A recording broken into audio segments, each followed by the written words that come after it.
Hello everyone, and welcome to the lava swimming contest in Enigmatica 6. How are you guys doing today? How's life? Jen, you don't burn, do you? It's okay, we can take you home for experiments. Because as you guys know, at the end of the day, everybody burns. Except darkness. Well, it is obvious that I was outside exploring and then I found a Parrot Spawner. Didn't know they exist. Well, the main reason that I was outside exploring was not to find the Parrot Spawner. I was looking for this roguelike dungeon that we visited, I don't know, a few episodes ago. First off, we don't have a production of obsidian, and well, there's plenty of obsidian here. And secondly, this entire place is made out of brass casing and andesite casing. I was lazy to make them, so I thought we steal some. But you know, just a bit. I thought there are so many nice things in this mod pack that it is an actual waste that I don't go outside exploring. And guess what? I found something. An infinite bucket. It never empties. We also have another roguelike dungeon made out of bricks. I have not eaten a cooked potato yet. Do you remember our plan for making drones? Well, we can buy them now, with micro missiles. But that is not the only thing that we can buy. We can also buy PCBs, the assembled versions. I think so. Yeah, I think it is the assembled version. Yeah, nice. So maybe instead of going through the entire Pneumaticraft progression system, we just have mechanics around our base. Oh, and by the way, the working station is a charging station. I didn't know. I came to our pneumatic area and then I noticed that maybe it's not a very wise decision to have a lot of mechanics around the base because first off, it's going to be dangerous, there are going to be a lot of accidents, and most importantly, they are jerks. I lost 1000 emeralds. So we are going to go through the progression of Pneumaticraft, but the best part is at least we can cheat. How? Well, instead of etching the PCBs, we already have them, so we can start by making the assembling machine. It cuts like half the work, so I'm happy. But before doing all of that, I came to our ore processing plant and we are not going to process bitumen like this. Because here is the point. If you put bitumen chunks inside an enrichment chamber, well, you're going to get bitumen. However, the bitumen itself is not very useful because it does give you heavy oil, which we are going to process later. But if you take the ore itself and put it inside a centrifugal separator, it's also going to give you crude oil. And we need crude oil for Pneumaticraft, so why the hell not? We're going to make a refinery. This is why we're not processing it here, we're going to process it somewhere else. And so far it has been a huge waste. I have 40,000 bitumen. Oh, by the way, look what I found. It's the coolest thing ever. I love you. You know, it seeks the target. The problem is that I could not find any solutions of launching it automatically. I tried cyclic, I tried modular rotors, I tried everything that I knew. So if you know how I can launch it automatically, please let me know because this is the coolest thing ever. Look! Enough of fooling around, let us get down to business. Now that we have PCBs, we're going to go with flux compressors. We are also not technically supposed to have the advanced pressure tubes, but we got it from a quest, so we can make the flux compressor. Can I make two? Previously we used to have liquid compressors which we are pumping in lava and they are making us air pressure. Now we can just use RF. And I'm assuming it is going to be much more efficient. Why are you doing that? This is incredibly loud. Okay, good. But look how much pressure it's making. You're gonna explode, right? And I have also read that these guys are going to generate a lot of heat and that is going to reduce efficiency. So what if we have heat sinks? Oh, it's going down. Okay. Is it hot? Are you gonna burn me? No? Okay, then we have a very fast method of generating compressed air. That is the security terminal. And if that is the case, let us start automating PCBs. We also need a pressure chamber. So a pressure chamber can be a 3x3x3, a 4x4x4, or a 5x5x5. Obviously, we're going to go with the big one. The corners have to be made out of the wall. The sides can be made out of glass. We need to have a pressure chamber valve in order to pump in compressed air. And we need to have two interfaces, one of them for inputting items and one of them for outputting items. And the way that you place them is actually very important. You see the eye over here, that is input, and it's going to output into the pressure chamber. So the other one also has to be facing this way. Yeah, it's going to input into this thing and then output it into a chest. Or I think that's how it used to work, we will see. What am I missing? Ah yes, this side. No, it's fine. So I personally don't think we need to go that crazy. We are going to use the advanced pressure tubes and one flux compressor. It's facing the incorrect way, but I do have a wrench. Yes, there you go. We're fine. So this guy is generating us a crazy amount of pressure and we have already 1.4 bars inside. That's good. Really good. Basically what we are trying to do at this very moment is to try and automate the production of PCBs. We can buy them, but we need so many of them that it's easier just to automate it. But it also gives us other gizmos that we need in order to operate our drones, so why the hell not? Our Pneumaticraft area is far away from our base, so we are going to have a network transmitter for refined storage. And Pneumaticraft is grey, so why the hell not? And we want to have a receiver, maybe down here, so that we can autocraft with the pressure chamber wirelessly. So you, my dear friend, you go in. Oh, it's 270 blocks. That's a lot. I am hearing weird noises. Okay, I think what we have to do is that we need a security upgrade so that it doesn't explode, and I installed some volume upgrades, so that we can have more pressure inside. That was my bad, I'm sorry, I'm happy it didn't explode. For inputting the recipes, I think we should be able to use a crafter, which you guys have been telling me that I can rotate it using any wrench, and that is very true, so thank you. And now that I have done this, I'm not a fan of a dangling cable. Yeah, maybe we're going to have the input and output underneath. We can hide everything, that's good. First off, one flux compressor was never going to cut it. I know, what was I thinking? So now we have 6 of them fully upgraded.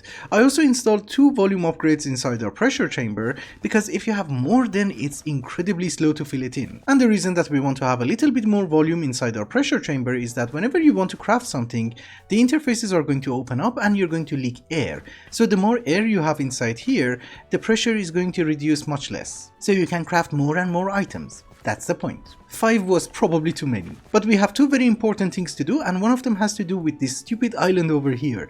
I get too many slimes. Ah, you don't get rid of the fluid. You used to.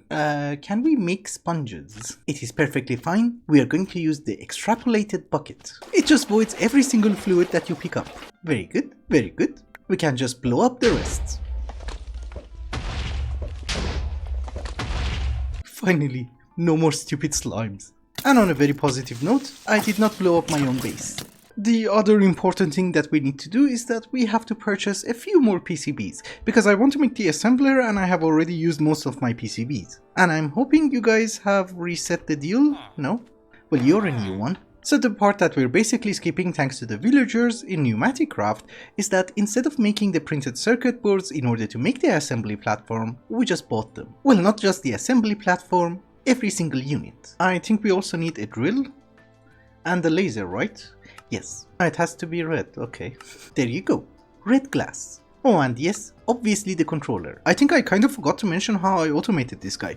Basically what we're doing is that we have a crafter with our patterns inside, the items that we want to craft inside the pressure chamber. The crafter is going to put the raw material inside the crate, we're pumping it inside the pressure chamber using a logistical sorter, they are going to get crafted, and then we're extracting the items from the pressure chamber, putting it inside another crate, and importing it into our system. And why is that important? Well, we are going to do the exact same thing with the assembly line. Meaning that we are going to start setting it up. Symmetry is very important, we go away by 3 blocks and we are going to have the controller right over here. And since the controller is the only block which requires pressure, here is a flux compressor, a pipe, and a flux point. This is essentially a multi-block, so we need an input hatch, output hatch, and in order to convert the input hatch, we actually have to craft it one more time so that it's blue. I'm assuming we can have the platform in the center, the laser on one side, and the drill on the other side.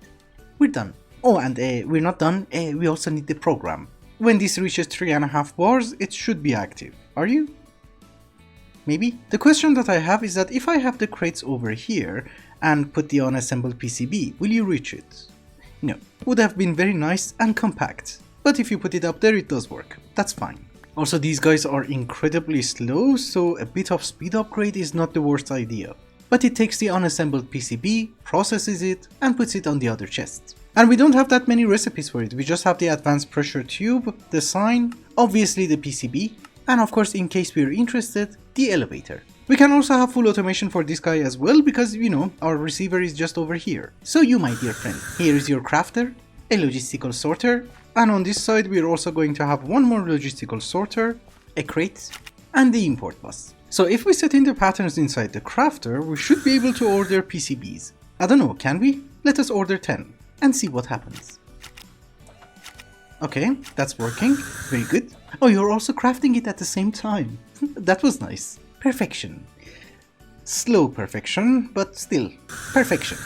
So ladies and gentlemen, basically anything important with Pneumaticraft has already been automated. And that means now we can get into Pneumaticraft and get to the fun stuff. I'll be incredibly honest with you, the only time that I have played with drones from Pneumaticraft was very long time ago, I think in 1.7. So I might do everything wrong. But if I remember everything correctly, we are going to need a guard drone, which on its own is going to do melee damage, but we can give it a minigun upgrade. So that instead of doing melee damage, it's just going to use the gun. In the charging station, we should be able to apply the upgrade, that is good. And now we need to program it using the programmer, and that's the part where I'm not sure about. So obviously we are going to have a start. And I'm assuming the first thing that we have to do once the drone is going to start is that we need to import something from one inventory, and that is going to be the ammo. So first off, we are going to rearm the drone using a chest, and we need to specify the location of the chest. So we need one area upgrade. And let us say for the moment, this is going to be the chest. Programming purposes, we are going to need a GPS tool, and I think we had to just right click on the chest, right? Okay, good. Do I have to specify 2 corners? Cause, you know, it's just 1 corner. Okay, well that is something that we can try. If I put minigun ammo inside there and take our drone out, I was going to say I need to program my drone, but a guard drone does not require any programming. So you just have to put it on top of a chest. It's automatic programming, and it even took the ammo. Nice. We just need a mob, and we already have a test subject. That's nice. I was hoping he would fly. What if I put him here? Are you gonna fly? Are you out of pressure? Yep, out of pressure. Also, I think I need a far better charging station, because this is incredibly slow. But we can try this one more time. He's going to pick up the ammo, that is good. And are you going to fly, or are you just a turret? Oh, you are going to fly. That is exactly what I want. It's just that it's eating through pressure. Well, we don't have to have a charging station in our pneumatic area, we can just have one in the backyard, because, you know, we just want it for drones. Oh, and by the way, this guy has a minigun upgrade, range upgrade, and volume upgrade, so it should be able to float for a very long time. Not float, I meant fly. But this is normally the time that we get a lot of mobs, so let us see if he works. I go away. I just want mobs to spawn, that's it. Oh, we got a few, that's good. Nice. That's really nice. But we try him on Jin. Yeah, that was a garbage amount of damage. Okay, what kind of ammo do we have? Armor piercing. Incendiary rounds are not that bad. Also, there is one which is explosive. We try incendiary. I like flames. Besides, everything is like super cheap to craft. The only thing that I'm worried is that are you going to attack passive mobs? Did I eat every single creature here? There's nothing. Ah yes, Gazelle. So it's not targeting passive mobs, and that is very good. Because, you know, I wanted to put him inside our base, and then I realized we have a little friend over here. Anyways, let us try our new ammo. Oh, this is much better. If that is the case, ladies and gentlemen, we're going to have some drone defense. Oh, and by the way, one thing that I forgot to check is that whenever they're low on energy, they should go to the charging station. Ah, yes, they do that. Obviously, if you have a dispenser upgrade inside, otherwise they're not going to do that. So if that is the case, maybe we can have a central charging station and a few drones around our base. Since we are going to work a little bit on oil, I thought I'm going to secure my pneumatic island first. We have 3 drones. One of them is over here, one of them is over there, and one on top of the mountain. And so far, they're not that bad. One shot a skeleton, spider, something, I don't know what the hell that was, and the creeper. Good job, boys. In that case, we can get back to work. We need oil. And that is incredibly easy, we just need a centrifugal separator and that's it. And if we put the resulting bitumen inside a pyrolyzer, we also get heavy oil, which we can refine it into refined fuel, which we can burn it inside a compression dynamo. I like that idea. Let us do that. Are you pathfinding from there? Are you crazy? Or we can put it inside something called a coker, and it will give us sulfurized diesel. I don't mind using immersive engineering if we can burn the sulfurized diesel inside the diesel generator. I don't know. Well, I can make it into lubricant. Oh my goodness. Flare stack. And it can burn sulfurized diesel. Ladies and gentlemen, we're going to burn diesel. Because, you know, I don't really need the power. I was just doing it for fun. This is more fun. That actually worked. That's the whole reason I wanted drones. Anyways, after placing down 12 concrete, 98 steel scaffolding, 45 concrete tiles, 88 steel fences, 162 iron sheet metals, and 47 fluid pipes, we do have a coker, and I'm never ever going to build this again. Oh, you're not gonna form. Where did I mess up? Oh, it turns green whenever it's complete. I didn't know. Take number 14. After placing down 12 concrete, 98 steel scaffolding, no, I'm joking, of course not, we have a coker. Oh, it formed. Nice. This is something that we absolutely don't need, but we're just having it for fun. Of course, if it doesn't lag my game. Hello. So how are we going to do this? We're going to have 2 centrifugal separators. We need to also extract the bitumen and put it inside another ender chest. I love the noise. It's so awesome. That was sarcasm. I hate that noise. And no, I'm not going to make muffling upgrades because I'm lazy. And yes, don't you worry, I know about this. Anyways, we have the bitumen chunk, which is the ore inside the ender chest, and I'm assuming we can just auto input, right? Yes, very good. We are getting oil, we are getting tar, we are getting bitumen and gravel. The only thing that we actually need from this setup is the bitumen itself and of course the oil. And I just realized this is input for water. This should be input for bitumen. So I have to move these. For extracting the oil itself, I'm going to use an ender tank so that we can just output to it. Like so. You don't do that? Oh, you do, okay. It's just very slow. I have been looking at uses of tar and it's not as useful as it was in 1.12. We can just burn it in a dynamo and it will give us 8000 RF.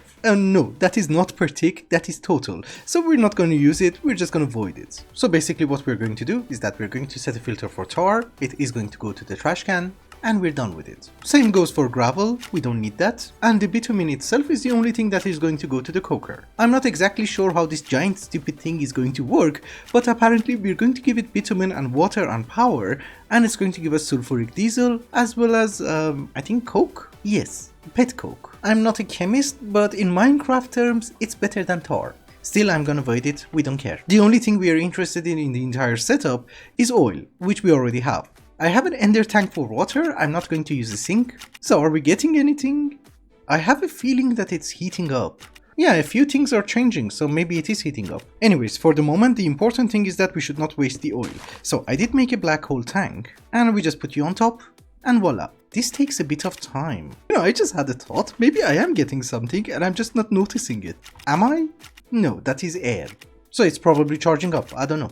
So yes, it does work, but it works in a very weird way. Each recipe is going to take 3.7 seconds and it's going to put 2 stacks in. So instead of taking 3.7 seconds, it's going to take around 80 seconds. So this is why we had to wait, otherwise it does work. And I did manage to get a little bit of sulfurized diesel. The problem that I have is that you cannot take it out from a pipe. You know, normally immersive multi-blocks output from a pipe automatically, and this one doesn't do that. Well, it's not doing it with a fluid pipe from immersive engineering itself, but it does that with mechanism, which is weird. You see? Now it worked. This guy has another problem, and that is the pet coke. It doesn't output it, it just drops it down. Here. So I don't really know how to get rid of that. Do I need to put conveyor belts? But that's also kind of stupid. I don't know, maybe I put a vacuumulator and just void it. And I think this is petroleum coke. I can't think of any other pets. Actually, you know what? I forgot that in this mod pack we do have dark utilities, so we just put an ender hopper on top of a trash can. And you do take filters, that's good, because I just want to void the pet coke, nothing else. So if I drop them, you should be collected? Yes, perfect. And if I drop dirt, that should not be collected. Very good. So now we come to the thing that I really wanted to try, the flare stack. Ooh! It has flames. I'm hoping it's going to be something like what they have in refineries. Can I do this? Oh yes, I love this. I really love this. Of course, this is not the only use that you have for sulfurized diesel, it has another use. Basically, if you put it inside the sulfur recovery unit, which is also from immersive petroleum, it's going to give you diesel and sulfur. But I don't want that, this is like 10 times more cool. I can do this. I don't need a pipe. After we have terraformed this area into an actual factory and an oil refinery, we're going to use those flares in order to decorate this place. It's gonna look nice. This is why I'm actually very excited for this, and this is why I made this stupid thing. This was a very good consolation for me to find a flare, because I had problems with another flare on top of Dr. Rage. So it might look a little bit confusing, and if I explain to you what it does, well, it might help the confusion. The problem is that I cannot explain to you what it does because, well, it doesn't do anything. It's supposed to be aesthetic. But I can give you a very small demonstration of my failure until I fix it. So we just press the button and go and watch. Do you see that purple burst of mana? That's what we're interested in. I know it's going to take a bajillion years, it's incredibly slow, but it is fun. Any second, it's out. And unfortunately, that is basically what it does. But for the moment, until I can fix it, temporarily, we can watch this. This is also fun to watch. Look. Wait for it. Nice. It actually stays there for a while. And with that, ladies and gentlemen, I think it's also a good time to wrap up the episode. Thank you so much for watching, and I hope you enjoyed it. Till the next one, bye bye. I look very holy. Nice.